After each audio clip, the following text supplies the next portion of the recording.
Hi everybody, कैसे हैं आप लोग। आई होप आप सभी लोग अच्छे होंगे, सेफ होंगे एंड मोस्ट इम्पॉर्टेंटली रेगुलरली पढ़ाई भी कर रहे होंगे। This is Ruchika and welcome to my channel. आज हम पढ़ने जा रहे हैं हमारा नया चैप्टर इकोनॉमिक्स का, वो है चैप्टर 8 और चैप्टर 8 है हमारा कॉन्सेप्ट ऑफ कॉस्ट। तो इस चैप्टर में हमें पढ़ना है कि क्या क्या कॉन्सेप्ट होता है कॉस्ट का और कितनी तरह की कॉस्ट होती हैं, किसको हम कैसे यूज़ करते हैं, कैसे समझते हैं, किस कॉस्ट का क्या रेलेवेंस होता है, क्या इम्पोर्टेंस है, ये सारी चीज़ें आज हम समझेंगे। आज नहीं, मतलब इस चैप्टर में हम समझेंगे। तो आज का जो हमारा टॉपिक है वो है कॉन्सेप्ट ऑफ कॉस्ट। हम सबसे पहले समझेंगे कि कॉस्ट होता क्या है। अब देखो, सबसे इम्पॉर्टेंट बात ये है इस चैप्टर को स्टार्ट करने से पहले, क्योंकि ये चैप्टर आप सभी के लिए नया है, ठीक है। हो सकता है कुछ लोगों ने पढ़ भी लिया हो इससे पहले या फिर उन्हें पता भी हो, कुछ बेसिक नॉलेज हो इस बारे में, तो बहुत अच्छी बात है। पर अगर किसी ने नहीं पढ़ा है तो आई वुड सजेस्ट कि आप इसे बहुत अच्छे से और थोड़ा फोकस के साथ पढ़ो, क्योंकि ये सारी चीज़ें आपको लाइफ टाइम काम आने वाली हैं। बहुत इंपॉर्टेंट टॉपिक है ये, बहुत इंपॉर्टेंट कॉन्सेप्ट है ये कॉस्ट का। आप कहीं भी आगे फर्दर स्टडीज़ करोगे, नौकरी करोगे, तो ये बहुत ज़्यादा इंपॉर्टेंट होने वाला है। तो साथ साथ आप इसके हैंड रिटन नोट्स भी बनाते चलो। वैसे आप स्क्रीनशॉट भी ले सकते हो, वो अच्छी बात है, पर हैंड रिटन नोट्स की जगह कोई नहीं ले सकता। हैंड रिटन नोट्स जब हम बनाते हैं, लिखते वक्त जो हमारे दिमाग में चीज़ें जाती हैं ना, वो हमेशा हमारी लॉन्ग टर्म मेमोरी में रहती हैं, ठीक है। और स्क्रीनशॉट्स जो हम ले लेते हैं, ठीक है, हमें लगता है कि हम पढ़ लेंगे और पढ़ भी लेते हैं, पर वो ज़्यादा देर नहीं टिकते हमारे दिमाग में। ज़्यादा देर जो चीज़ें टिकती हैं वो है हमारे हाथ से लिखा हुआ सामान। तो इसीलिए आप हैंड रिटन नोट्स ज़रूर बनाया करो हर चैप्टर के, हर सब्जेक्ट के, और साथ में हिंदी में साइड में भी एक्सप्लेनेशन लिखते रहो, जो जो टीचर बोल रहा है, अब जो जो आप समझ रहे हो, जिससे कि आपको जब आप पढ़ोगे ना, आपको याद आ जाएगा, अच्छा इस टाइम पे ऐसे बताया था मैम ने, ये इस एग्जाम्पल के साथ, तो आपको सारी चीज़ें क्लियर हो जाएंगी। तो जल्दी से शुरू करते हैं हमारा आज का चैप्टर। आज का चैप्टर क्या है? कॉन्सेप्ट ऑफ कॉस्ट, और फर्स्ट टॉपिक भी कॉन्सेप्ट ऑफ कॉस्ट है, ठीक है। तो अब हम समझते हैं कॉस्ट होता क्या है। देखो, कॉस्ट क्या है, आप कैसे इस कॉस्ट को समझते हो। जैसे हम कोई सामान ले रहे हैं बाज़ार से, तो आप कहते हो, पूछते हो बाज़ार भैया से, अच्छा इसकी कॉस्ट क्या है, इसका प्राइस क्या है, आप उसे कॉस्ट समझते होगे अभी तक, ठीक है, अच्छी बात है। तो होता भी यही है कि अगर हम कोई एक्टिविटी कर रहे हैं, कोई भी एक्टिविटी कर रहे हैं, तो उसमें हमारा कितना खर्चा हो रहा है, किसी भी एक्टिविटी में हमारा कितना खर्चा हो रहा है, मतलब एक्सपेंडिचर हम कर रहे हैं, उसे हम कॉस्ट कहते हैं, ठीक है। जैसे हम कोई सामान ले रहे हैं तो उस पर हमारा कितना खर्चा हो रहा है, वही उसकी कॉस्ट हो जाएगी। तो इकोनॉमिक्स में भी यही होता है, बस कुछ कुछ डिफरेंसेस हैं, स्लाइट डिफरेंसेस हैं, जो आपको धीरे धीरे करके पता चलेंगे। पर अभी के लिए ये समझना है कि जो भी कोई एक्टिविटी कर रहा है इंसान, उसका उस एक्टिविटी में जितना भी खर्चा हो रहा है वो होता है हमारा क्या, कॉस्ट, ठीक है। तो कॉस्ट है क्या basically? Cost refers to the expenditure. क्या है? ये खर्चा है। Incurred by the producer. कर कौन रहा है? प्रोड्यूसर कर रहा है। क्यों? यहाँ पे हम प्रोडक्शन के केस में पढ़ रहे हैं। देखो, प्रोडक्शन के केस में क्यों कर रहे हैं? क्योंकि प्रोडक्शन के केस में ही ज़्यादा कॉस्ट से रिलेट कर पाते हैं लोग, ठीक है। तो इसीलिए खर्चा कौन कर रहा है यहाँ पर? प्रोड्यूसर कर रहा है। तो प्रोड्यूसर क्या करेगा? देखो, कोई अपनी नई फर्म सेटअप करेगा, अपना बिजनेस आगे बढ़ाएगा, अपने काम धंधे में और पैसा इन्वेस्ट करेगा, करता है ना प्रोड्यूसर। तो वो जितना भी एक्सपेंडिचर कर रहा है अपनी प्रोडक्शन एक्टिविटी में, on the factor as well as non factor inputs for a given output of a commodity, मतलब वो जो भी कमोडिटी का आउटपुट कर रहा है, कोई भी कमोडिटी प्रोड्यूस कर रहा है, तो उस कमोडिटी के प्रोडक्शन में उसने जितना भी खर्चा किया, किस पर? फैक्टर और नॉन फैक्टर इनपुट्स पर। ये भी मैं बताती हूँ क्या है। फैक्टर और नॉन फैक्टर इनपुट्स पर उसने जितना भी खर्चा किया है उसे हम क्या कहते हैं? कॉस्ट कहते हैं। तो कॉस्ट क्या है? It is the expenditure incurred by the producer. ये यहाँ तक का सेंटेंस तो क्लियर है। क्या है ये? It is the expenditure incurred by the producer. किस पर? On the factor and non factor inputs of a given output of the commodity. किसी भी कमोडिटी के गिवन आउटपुट के लिए जो भी प्रोड्यूसर फैक्टर या नॉन फैक्टर इनपुट्स पर खर्चा करेगा, एक्सपेंडिचर करेगा, उसे हम बोलेंगे कॉस्ट। यहाँ तक की बात क्लियर है। अब ये बात आती है कि फैक्टर और नॉन फैक्टर इनपुट्स क्या हैं। देखो, फैक्टर इनपुट्स क्या होते हैं, ऐसे समझ लेते हैं। फैक्टर इनपुट्स क्या हैं आपके? हमने पढ़ा था इससे पहले या फिर इससे पहले वाले चैप्टर में 6th या 7th में फैक्टर्स ऑफ प्रोडक्शन, ठीक है। फैक्टर्स ऑफ प्रोडक्शन पढ़ा था। फैक्टर्स ऑफ प्रोडक्शन क्या था? सबको पता है, एक तो हमारा लैंड होता है, एक हमारी लेबर होती है, एक हमारा कैपिटल होता है और एक होता है हमारा एंटरप्रेन्योरशिप होता है ना। ये हमने 4 क्या कहते हैं फैक्टर्स ऑफ प्रोडक्शन पढ़े थे। ये होते हैं हमारे फैक्टर इनपुट्स, ठीक है, जो किसी भी प्रोडक्शन एक्टिविटी में इन्वॉल्व होते हैं। अब बात आती है नॉन फैक्टर की। नॉन फैक्टर इनपुट्स कौन से होते हैं? नॉन फैक्टर इनपुट्स में आपका आता है आपका जो भी रॉ मटेरियल है वो आता है नॉन फैक्टर इनपुट्स में, ठीक है। तो आप अगर कोई लैंड ले रहे हो, आपने कोई लेबर भी ले ली, कैपिटल भी लगा दी, एंटरप्रेन्योरशिप कर लिया, तो ये सारी चीज़ों का आप क्या करोगे जब आपके पास रॉ मटेरियल ही नहीं होगा। मान लो कोई टेक्सटाइल की फर्म है, टेक्सटाइल की कोई फैक्ट्री है, कपड़ा वहाँ पे बनाते हैं, तो उसके लिए रॉ मटेरियल भी तो चाहिए ना। कपड़े का जो थान होता है वो भी तो चाहिए, धागा चाहिए, ये सब चीज़ें रॉ मटेरियल है। तो रॉ मटेरियल क्या होता है हमारा नॉन फैक्टर इनपुट। तो कोई भी फर्म होगी, एक तो वो इस पर भी खर्चा करेगी, कोई भी प्रोड्यूसर इस पर भी खर्चा करेगा इन सारी चीज़ों पर, साथ ही साथ वो इस पर भी खर्चा करेगा। तो इन दोनों चीज़ों पर जो भी खर्चा करता है कोई प्रोड्यूसर, उसे हम कहते हैं कॉस्ट। अब समझ आया ना कॉस्ट क्या होता है? एक बार और रिवाइज कर लेते हैं। कॉस्ट क्या होता है? It is the expenditure incurred by the producer on the factor as well as non factor inputs of for a given output of a commodity. ये हो गया आपका कॉस्ट का कॉन्सेप्ट, आई मीन उसकी डेफिनेशन की क्या होता है कॉस्ट। अब देखो एक इम्पॉर्टेंट पॉइंट ये आता है कि जब हम कॉस्ट की बात करते हैं तो इकोनॉमिक्स में जब हम कॉस्ट की बात करते हैं तो हम उसे अपॉर्चुनिटी कॉस्ट के साथ रिलेट करते हैं, उसे अपॉर्चुनिटी कॉस्ट के टर्म्स में पढ़ते हैं। अपॉर्चुनिटी कॉस्ट क्या होता है? देखो ये हमने ऑलरेडी पढ़ लिया है। अपॉर्चुनिटी कॉस्ट क्या होती है? अपॉर्चुनिटी कॉस्ट एक सेक्रीफाइस होता है। जब हम कोई एक्टिविटी कर रहे हैं तो उसके लिए हम टोटल कितना सेक्रीफाइस कर रहे हैं, total sacrifice made in the production of a commodity, वो होती है हमारी अपॉर्चुनिटी कॉस्ट। तो उसे ही अपॉर्चुनिटी कॉस्ट को ही हम यहाँ पर कॉस्ट बोलते हैं, ठीक है।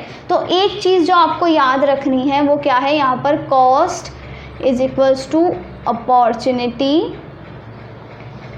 कॉस्ट, ठीक है, ये आपको याद रखना है। Cost is equals to opportunity cost, मतलब यहाँ पे दोनों चीज़ें ना बराबर हैं। कॉस्ट को हम अपॉर्चुनिटी कॉस्ट के टर्म्स में ही पढ़ेंगे। अब बात आती है कि ये जो 2 फैक्टर और नॉन फैक्टर इनपुट्स हैं ना, ये तो हो गए, ठीक है, पर इन पर ये जो फैक्टर और नॉन फैक्टर इनपुट्स हैं तो इन पे जो खर्चा हो रहा है ना, या तो वो एक्सप्लिसिटली होगा या फिर वो इम्प्लिसिटली होगा। मतलब या तो आपकी कॉस्ट जो लग रही है, टोटल कॉस्ट जो लग रही है जो इन दोनों इनपुट्स पर, वो क्या होगी, या तो एक्सप्लिसिट कॉस्ट होगी या फिर इम्प्लिसिट कॉस्ट होगी। अब ये एक्सप्लिसिट और इम्प्लिसिट कॉस्ट क्या है ये आपका समझना बहुत ज़्यादा इम्पॉर्टेंट है, ठीक है, बहुत इम्पॉर्टेंट कॉन्सेप्ट है ये। एक है आपका एक्सप्लिसिट कॉस्ट और दूसरा हो जाता है आपका ये आई है, ठीक है, इम्प्लिसिट कॉस्ट, ठीक है, एक्सप्लिसिट कॉस्ट और आपका इम्प्लिसिट कॉस्ट, ठीक है। अब देखो एक्सप्लिसिट और इम्प्लिसिट को हम बहुत ही इजी एग्जांपल से समझेंगे। क्या, सपोज आप देखो 11th स्टैंडर्ड में हो, ठीक है, ये तो सपोज करने वाली बात ही नहीं, आप 11th में ही हो, तो क्या कहते हैं, मान लो आपको कोई प्रोजेक्ट वर्क मिला है, ठीक है, आपके ग्रुप में 5 स्टूडेंट्स हैं, आपको मिला के इंक्लूडिंग यू, तो आप 5 लोग हो, आप पाँचों को एक प्रोजेक्ट बनाना है। प्रोजेक्ट में सपोज कोई मॉडल है, ठीक है, कोई भी ऐसे ही मॉडल है, कुछ भी मान लेते अपने मन से। अब आप लोग क्या करोगे, आप लोग सबसे पहले लिस्ट बनाओगे कि भाई क्या क्या चाहिए मुझे, सामान क्या क्या चाहिए। तो देखो सामान की लिस्ट मैं बना के दे देती हूँ क्या क्या चाहिए यहाँ पे। सामान में एक तो मान लो आपको चाहिए थर्मोकॉल चाहिए, ठीक है, थर्मोकॉल चाहिए आपको 2, फिर आपको चाहिए एक टेप, सेलो टेप चलेगा, ठीक है, सेलो टेप एक चाहिए चौड़ा वाला, एक पतला वाला, ठीक है, एक आपको चाहिए पेयर ऑफ सिजर्स का पेयर चाहिए, और हो गया आपका क्या कहते हैं ग्लू चाहिए आपको, एक आपको कार्डबोर्ड चाहिए, ठीक है, और आपको क्या चाहिए स्पार्कल पेन्स चाहिए, स्पार्कल पेन्स हो गए। तो ये कुछ कितनी हो गई, 6 चीज़ें हो गई जो आपको चाहिए, ठीक है। अब आप लोग क्या करोगे, आप लोग सोचोगे कि अच्छा कुछ बच्चे ये ले आओ, कुछ बच्चे वो ले आओ, ऐसे ऐसे करके करेंगे। तो हम लोगों ने जब आप लोग क्या कहते हैं लिस्ट देख रहे थे तो आपने कहा अरे ये क्या बात हुई, देखो हमारे पास टेप तो घर पे ही है, ठीक है, टेप घर पे मिल जाएगा, सीजर्स भी घर पे हैं। एक बच्चे ने बोला अरे मेरे पास ग्लू है घर पे, कोई दिक्कत नहीं है। पर ये 3 चीज़ें किसी के पास नहीं थी। ये वाली 3 चीज़ें, थर्मोकोल, कार्डबोर्ड और स्पार्कल पेन्स। तो आपने कहा ऐसा करते हैं, बस ये जो ये 3 चीज़ें हैं ना, ये क्या करते हैं, बाहर से लानी है। कहाँ से? मार्केट से लानी है। और ये जो 3 चीज़ें हैं ना, ये हम क्या है, हमारे पास घर पे ही हैं। ये हमारे पास ये रिसोर्सेज घर पे ही हैं। वर्ड्स पे ध्यान दो, ये रिसोर्सेज हमारे पास घर पे ही हैं, ये हमको मार्केट से लानी है, ये 3 चीज़ें। यहीं से अब आप समझो एक्सप्लिसिट कॉस्ट और इम्प्लिसिट कॉस्ट। अब आप क्या कर रहे हो इस टाइम पे, सपोज आप एक प्रोड्यूसर हो, आपको एक मॉडल बनाना है, ठीक है। आपको क्या चाहिए, ये आपके इनपुट्स हैं कि नहीं, तो इन इनपुट्स पे आपको खर्चा करना है। अब इन इनपुट्स में से भी खर्चा कैसा हो रहा है, कुछ एक्सप्लिसिट हो रहा है, कुछ इम्प्लिसिट हो रहा है। कहाँ हो रहा है? जो चीज़ें आपके पास ऑलरेडी हैं, जो रिसोर्सेज आप ऑलरेडी ओन करते हो, सेल्फ एम्प्लॉयड रिसोर्सेज या फिर सेल्फ ओन्ड रिसोर्सेज, यहाँ पे मैं लिख देती हूँ सेल्फ ओन्ड रिसोर्सेज। ये है ना सेल्फ ओन्ड रिसोर्सेज, जो आपके पास ऑलरेडी हैं, एग्जिस्ट करते हैं। इन पे जो खर्चा करते हैं ना, वो इम्प्लिसिट होता है। कैसा? इम्प्लिसिट होता है यहाँ। और दूसरी तरफ क्या है, ये 3 रिसोर्सेज हैं, थर्मोकोल, कार्डबोर्ड और स्पार्कल पेन्स। अब भाई हमारे पास नहीं है, इन पर हमें खर्चा करना पड़ेगा बाहर जाकर, इन पर हमें बाहर जाकर खर्चा करना पड़ेगा। मतलब ये हमको मार्केट से लानी पड़ेंगी, ठीक है। ये सेल्फ एम्प्लॉयड, ये सेल्फ ओन्ड हैं, पर ये मार्केट से लेकर आनी पड़ेंगी। इन पर जो आप खर्चा करोगे, इन पे आपके जो पैसे वेस्ट होंगे या पैसा लगेगा, वो आपका कहलाएगा एक्सप्लिसिट कॉस्ट, ठीक है। ये एग्जाम्पल से समझ आ गया होगा। इस एग्जाम्पल को दिमाग में रखना, सारी चीज़ें समझ आएंगी, ठीक है। तो एक्सप्लिसिट कॉस्ट और इम्प्लिसिट कॉस्ट का मतलब तो अब आपको समझ आ ही गया होगा कि क्या है। तो एक्सप्लिसिट कॉस्ट होता क्या है? एक्सप्लिसिट कॉस्ट वो एक्सपेंडिचर है जो कोई भी प्रोड्यूसर करेगा मार्केट से ख़रीदने में, इनपुट्स को मार्केट से ख़रीदने में जो भी खर्चा हो रहा है उसका, वो एक्सप्लिसिट कॉस्ट में आ जाएगा। और उन्हीं इनपुट्स को अगर वो घर में से यूज़ कर रहा है, उसके खुद के सेल्फ ओन्ड इनपुट्स हैं वो सारे, तो क्या होगा, वो इम्प्लिसिट कॉस्ट आ जाएगी, ठीक है। अब हम इनकी डेफिनेशन पढ़ लेते हैं फटाफट से, एक्सप्लिसिट कॉस्ट और इम्प्लिसिट कॉस्ट। तो सबसे पहले आती है इनकी डेफिनेशन। ये क्या है? It is the expenditure incurred bye the producer. सबसे पहले तो ये क्या है? एक्सपेंडिचर है। और कौन इनकर कर रहा है? प्रोड्यूसर कर रहा है। किस पर प्रोड्यूसर इनकर कर रहा है expenditure? It is the expenditure incurred by the producer on the hiring, या तो देखो आप भाड़े पर ले लो सामान, हायर कर लो, किराए पे ले लो, या फिर आप परचेज कर लो, ठीक है। Hiring and purchasing of inputs from market, ठीक है। मार्केट से ख़रीदने में, परचेज करने में या फिर हायर करने में जितना भी प्रोड्यूसर का एक एक्सपेंडिचर होता है, वो हो जाता है हमारा क्या? Explicit cost. अब यहाँ पे इम्प्लिसिट कॉस्ट क्या है? ये क्या है? It is the expenditure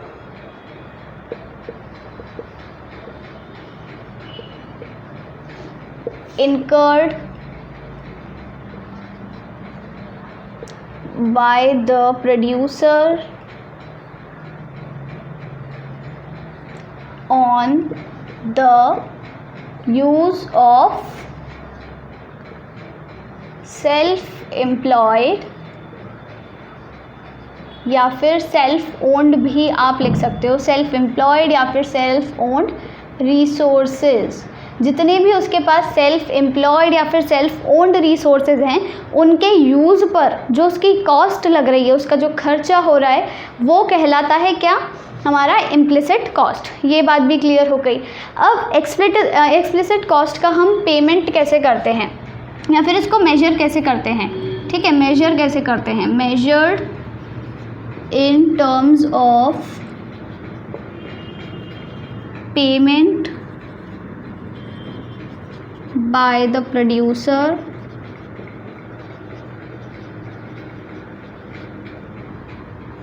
to others। जो हमारा प्रोड्यूसर है वो क्या करेगा? इन चीज़ों को खरीदेगा ना किसी और इंसान से। तो जब वो किसी और इंसान से खरीदेगा, वो इंसान पागल तो है नहीं जो भाई तू ऐसा कर फ्री फंड में ले ले, मेरी ज़मीन ले ले फ्री फंड में, नहीं। वो क्या करेगा, पैसे भी चाहिए उसको बदले में। तो जितना वो पैसे पे कर रहा है या फिर जितना वो पेमेंट कर रहा है, जितना वो खर्चा कर रहा है, उसके टर्म्स में हम मेजर करते हैं एक्सप्लिसिट कॉस्ट को। तो ऐसे कैसे मेजर करते हैं, it is measured in terms of payments by the producer on to others, ठीक है। और इसको हम कैसे मेजर करते हैं, it is measured in terms of the sacrifice made by the producer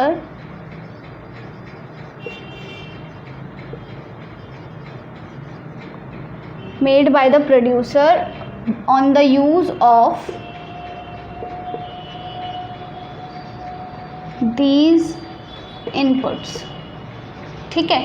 मतलब जैसे कि सपोज़ आप क्या करोगे, अब हम ये जो थर्मोकॉल और ये सब वाला हमने एग्जांपल लिया तो बहुत छोटा है। अगर हम बड़े लेवल पे बात करेंगे तो सपोज़ कोई एक इंसान है, वो मिठाई की दुकान खोलने जा रहा है, ठीक है। अब उसने सोचा कि यार मैं किसी और की दुकान क्यों लूँ किराए पर, मेरे पास खुद की दुकान है मेरी, है ना, मेरे पास खुद की दुकान है मेरी। तो वो जो उसका खुद की दुकान है वो क्या होगा, उस पर उसकी जितनी भी कॉस्ट लगी होगी वो इम्प्लिसिट कॉस्ट कहलाएगी, क्योंकि उसका वो सेल्फ एम्प्लॉयड रिसोर्स है सबसे पहले। अब उसकी कॉस्ट को हम मेजर कैसे करेंगे, वो ऐसे मेजर कर सकता है कि देखो यार ये जो मेरी दुकान है ना, मैं अभी जो काम पे ले रहा हूँ, मैं इसको काम में ले रहा हूँ, इसको मैं किसी और को दे सकता था किराए पर, और मान लो वहाँ से मुझे किराया आता 10,000 रुपये महीने, तो वो उसकी इम्प्लिसिट कॉस्ट हो जाएगी, ठीक है। तो समझ आया इम्प्लिसिट कॉस्ट हम कैसे मेजर करते हैं, कि जो उसने सेक्रीफाइस किया, क्या सेक्रीफाइस कर दिया, वो चाहता तो मतलब शायद कहीं और दुकान ले सकता था, पर पर उसने सोचा कि नहीं मेरे पास तो खुद की दुकान है, तो मैं किसी और की में क्यों बनाऊं। तो उसने अपनी दुकान में ही काम करना शुरू किया, पर वो सोच रहा है कि यार अगर मैं इसको अपनी ही दुकान को किसी और को किराए पे देता किसी काम के लिए, तो मुझे 10,000 रुपये महीने मिल रहे होते। 10,000 रुपये उसकी अपॉर्चुनिटी कॉस्ट या फिर इम्प्लिसिट कॉस्ट हो गई, उसने सेक्रीफाइस कर दिया, 10,000 रुपये का बलिदान दे दिया। तो इसीलिए यहाँ पर हम इम्प्लिसिट कॉस्ट को इस तरीके से मेजर करते हैं। हो गई एक बात। अब इसका एग्जाम्पल क्या हो सकता है, देखो एक्सप्लिसिट कॉस्ट अभी मैंने क्या बताया, जो हमें खर्चा करना है, ठीक है, हमारे पास वो रिसोर्सेज नहीं है, हमें वो किसी और से चाहिए, और उन पर जो हम खर्चा करेंगे, तो क्या हो सकता है, इसका एग्जाम्पल क्या हो सकता है, वेजेस पेड टू लेबर्स। जितनी भी आपने लेबर लगा रखी है उनको आप पैसे दे रहे हो ना, लेबर आपका सेल्फ ओन्ड रिसोर्स नहीं है, वो अलग बात है, चलो आपने घर के लोग लगा लिए तो ठीक है, वो तो फिर इम्प्लिसिट कॉस्ट हो जाएगी। पर घर के लोगों से आप ऐसा काम नहीं करा सकते हो, या फिर जो भी है नहीं करवाना चाह रहे हो, या फिर है ही नहीं घर के लोग, तो आप क्या करोगे, लेबर्स को एम्प्लॉय करोगे। जब लेबर्स को एम्प्लॉय करोगे तो उनको पैसे भी देने पड़ेंगे, उनकी सैलरी क्या है, वेजेस, तो वेजेस पेड टू लेबर्स। या फिर आप क्या कर सकते हो, एक और हो सकता है आपका पेमेंट ऑफ इलेक्ट्रिसिटी बिल। आपका जो इलेक्ट्रिसिटी बिल होता है, अब हमारे पास तो भाई इलेक्ट्रिसिटी का कोई सोर्स नहीं है, ऐसा तो हमारा कोई वो नहीं है इलेक्ट्रिसिटी का प्रोडक्शन करते हो, तो इलेक्ट्रिसिटी का बिल भी पे करना पड़ेगा। तो ये आपकी एक्सप्लिसिट कॉस्ट हो जाएगी कि ये हमको बिल देना पड़ता है। पर यहाँ पर हम देखें इम्प्लिसिट कॉस्ट में क्या आ सकता है, इसका एग्जाम्पल क्या हो सकता है, इसका एग्जाम्पल हो सकता है rent on producers own land. मतलब वही जो मैंने अभी बताया ना दुकान वाला एग्जाम्पल, वही कि भाई उसकी खुद की दुकान थी, खुद की ज़मीन थी, तो उस पर उसका जो रेंट आ सकता था पर नहीं आ रहा, वो नहीं रेंट ले रहा है, वो खुद ही काम में ले रहा है उस दुकान को, तो जो रेंट आ सकता था उसके टर्म्स में हम इसे मेजर करते हैं। तो ये इसका एक एग्जाम्पल हो सकता है। तो ये आपका क्या होता है, एक्सप्लिसिट कॉस्ट और इम्प्लिसिट कॉस्ट। ये आपका क्या कहलाता है, एक्सप्लिसिट कॉस्ट और इम्प्लिसिट कॉस्ट। अब यहाँ पर देखो हम एक और चीज़ समझने वाले हैं कि टोटल कॉस्ट क्या होता है। टोटल कॉस्ट की ये तो हमने अलग अलग पढ़ लिया कि एक्सप्लिसिट कॉस्ट ये लगेगी, इम्प्लिसिट कॉस्ट ये लगेगी। तो भाई प्रोड्यूसर पूछ रहा है कि ये तो बता दो भाई फिर टोटल लगेगी कितनी कॉस्ट, ये तो मुझे बताओ, मैं उस हिसाब से अपना बिजनेस स्टार्ट करूँ। तो टोटल कॉस्ट यहाँ पर क्या होती है, कैसे कहाँ पर लिखें, चलो ये लिख दे रहे हैं। टोटल कॉस्ट क्या होती है, explicit cost plus implicit cost. दोनों को आप ऐड कर दो तो आपकी टोटल कॉस्ट निकल कर आ जाएगी। तो ये आपको याद रखना है, टोटल कॉस्ट में क्या क्या इंक्लूड होता है। एक्सप्लिसिट कॉस्ट भी एक प्रोड्यूसर इंक्लूड करता है और इम्प्लिसिट कॉस्ट भी। ये नहीं है कि भाई उसने सोचा मैंने तो यहाँ घर की दुकान लगा ली तो मैं इसका खर्चा ना लगाऊं, मैं बाकी का खर्चा देखूं कि अच्छा कितनी लेबर काम कर रही है, कितनी मेरी क्या कहते हैं, मेरे को दूध लाने का खर्चा हो रहा है, मिठाई बनाने का खर्चा हो रहा है। ये सारे खर्चे तो एक्सप्लिसिट हैं ही, पर अगर वो इम्प्लिसिट कॉस्ट ना ऐड करे तो ये गलत होगा। टोटल कॉस्ट उसकी वही मानी जाएगी जब वो इम्प्लिसिट कॉस्ट भी ऐड करेगा, क्योंकि अक्सर लोग यही समझते हैं, वो क्या करते हैं, वो यही नाप लेते हैं, मतलब यही मेजर कर लेते हैं कि अच्छा लेबर का इतना खर्चा हो रहा है, मिठाई का इतना खर्चा हो रहा है, इस वाली मिठाई बनाने में इतना खर्चा लग रहा है, सारा नाप लिया, सारा मेजर कर लिया। अब जिस दुकान में, जो उनके घर की खुद की दुकान है, उसमें बैठ के वो दुकान बना रहे हैं, उसका खर्चा नहीं कर रहे। वो सोच रहे हैं ये तो मेरी घर की है, इस पर कुछ खर्चा नहीं हो रहा। भाई हो रहा है, तुम सेक्रीफाइस कर रहे हो। इस दुकान को तुम किराए पर उठा सकते थे, 10,000 रुपये महीने कमा सकते थे, पर वो 10,000 रुपये का सेक्रीफाइस कर रहे हो तुम, इसीलिए उसको भी तो ऐड करो, वो भी तो माना जाएगा ना, वो भी कॉस्ट में इंक्लूड किया जाएगा। तो इसीलिए टोटल कॉस्ट कैसे कैलकुलेट करेंगे, हमेशा एक्सप्लिसिट कॉस्ट भी आप मानो, साथ ही साथ इम्प्लिसिट को भी इंक्लूड करो, तब जा कर के आपको पता चलेगा अच्छा आपने हर महीने आपकी इतनी की लागत लग जाती है, इतनी की कॉस्ट लग जाती है, फिर आप अपना प्रॉफिट वगैरह ये सब कैलकुलेट करो। ठीक है, तो ये हो गया हमारा टोटल कॉस्ट और आपका क्या कहते हैं implicit cost, total cost, explicit cost और इम्प्लिसिट कॉस्ट। अब आप फटाफट से इसका स्क्रीनशॉट ले लो या फिर नोट कर लो, 1 मिनट का टाइम दे रही हूँ, जब तक मैं अभी इसको फटाफट से रब कर दूँगी। ठीक है, जल्दी से आप 1 सेकेंड देख लो। स्क्रीनशॉट ले लिया होगा आप लोगों ने। अब मैं इसका थोड़ा सा पार्ट रब कर रही हूँ, यहाँ का थोड़ा सा पार्ट रब कर रही हूँ। ठीक है, एक और हमको तरह का कॉस्ट पढ़ना है, एक और तरह की कॉस्ट पढ़नी है, अब हम वो पढ़ते हैं। ठीक है, वो क्या है हमारा, एक है सेलिंग कॉस्ट और प्रोडक्शन कॉस्ट। यहाँ पे आता है हमारा सेलिंग कॉस्ट, ठीक है, एंड प्रोडक्शन कॉस्ट। तो सबसे हम पढ़ेंगे सबसे पहले सेलिंग कॉस्ट। अब देखो सेलिंग कॉस्ट क्या होती है, जब आप किसी चीज़ का प्रोडक्शन कर रहे हो, सपोज़ आप क्या कहते हैं, मान लो आप डिज़ाइनर साड़ीज़ का प्रोडक्शन होता है आपके यहाँ, तो आप क्या करोगे, बस अपने घर, अपनी दुकान में क्या कहते हैं, अपनी फैक्ट्री में साड़ियाँ बना के रखोगे और आप सोचोगे कि लोग अपने आप खींचे चले आएंगे, ऐसा होता है नहीं। आपको क्या करना पड़ेगा, जगह जगह प्रचार करना पड़ेगा, जगह जगह ऐड करना पड़ेगा। आप चाहे इंस्टाग्राम पे करो, फेसबुक पे करो, सोशल मीडिया, या फिर जगह जगह पैम्फलेट्स बांट दो, जगह जगह होर्डिंग्स लगवा दो। तो ये सारा क्या है, ये आपका एडवर्टीज़मेंट है। आप क्या कर रहे हो, आपने जो भी प्रोडक्ट आउटपुट है, आपका जो भी कमोडिटी आप प्रोड्यूस कर रहे हो, उसका एडवर्टीज़मेंट कर रहे हो, उसको प्रमोट कर रहे हो, है ना। तो इसमें भी आपके पैसे जाएंगे, फ्री फंड में नहीं होता। बैनर आपका फ्री फंड में नहीं बनेगा, ना ही आपके क्या कहते हैं पैम्फलेट्स फ्री में बन जाएंगे। तो इन सब पे भी खर्चा करना होता है। तो इन सब पे जो खर्चा होता है उसे हम क्या कहते हैं, सेलिंग कॉस्ट। तो सेलिंग कॉस्ट क्या होता है, it is the expenditure incurred by the producer on the promotion of sale of the commodity। ठीक है, मतलब आपकी कमोडिटी की सेल हो, उसे इसीलिए आप क्या कर रहे हो, प्रमोट कर रहे हो। ठीक है, तो it is the expenditure incurred by the producer to promote the sale of the commodity. Sale को प्रमोट करने के लिए, अपनी सेल बढ़ाने के लिए जो जो आप खर्चा कर रहे हो, जो जो आप एक्सपेंडिचर कर रहे हो, तो वो क्या हो जाएगा, आपका सेलिंग कॉस्ट कहलाएगी। अब इसका एग्जांपल क्या हो सकता है, जस्ट अभी मैंने बताया cost on, I am so sorry, expenditure. ठीक है, एक्सपेंडिचर ऑन एडवर्टीज़मेंट। आप एडवर्टीज़मेंट के थ्रू अपने प्रोडक्ट की, अपनी कमोडिटी की क्या कर सकते हो, सेल प्रमोट कर सकते हो। तो इसीलिए ये क्या हो जाएगा, एक एक्सपेंडिचर ऑन एडवर्टीज़मेंट इसका एग्जाम्पल हो जाएगा। अब हमारे दूसरी तरह की कॉस्ट कौन सी थी, एक थी हमारी प्रोडक्शन कॉस्ट। ये हो गई प्रोडक्शन कॉस्ट। अब प्रोडक्शन कॉस्ट क्या है? देखो प्रोडक्शन कॉस्ट आपकी होती है कि प्रोडक्शन में जितना भी पैसा लग रहा है, अंधा पैसा जितना भी लग रहा है, वो सारा आप इंक्लूड कर दो उसमें प्रोडक्शन कॉस्ट में, तो वो आपका प्रोडक्शन कॉस्ट हो जाएगा। मतलब आपने चाहे इनपुट्स लिए, बाज़ार से मंगाए, घर से लिए, कहाँ से भी कुछ भी किया, जितना भी पैसा लगा सब प्रोडक्शन कॉस्ट में आ जाएगा। ठीक है, तो ये क्या होता है? It is the expenditure incurred on the production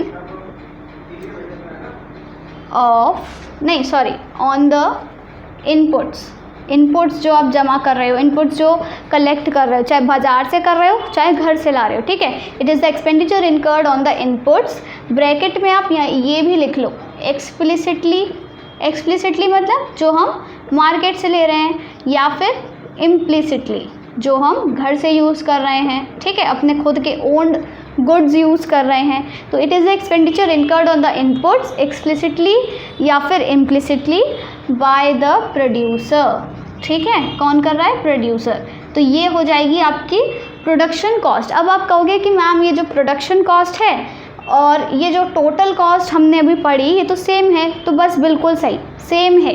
total cost भी अभी मैंने क्या पढ़ाया था?